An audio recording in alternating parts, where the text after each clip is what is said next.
তাই না? সেই ছোটবেলা থেকে আমি এখানে বহুবার এসেছি, আর সেও সবসময় এখানেই থাকে। আসল ব্যাপার হলো, এই জায়গার অস্তিত্ব আমাদের পৃথিবীতে নেই, কিন্তু আমার ড্রিমগুলো ছিল একদম রিয়েল। ড্রিম ওয়ার্ল্ড নিয়ে আমার গবেষণা আমাকে ড্রিম করে পৌঁছে দেয় এক রেয়ার অর্ব, যা আমার ট্রাভেলকে কন্ট্রোল করতে সাহায্য করে।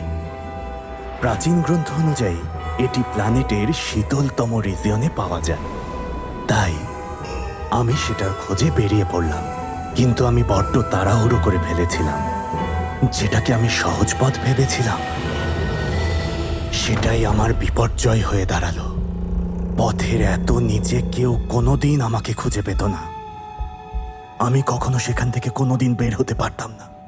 আর যখন আমি ভাবলাম যে আমার সব শেষ,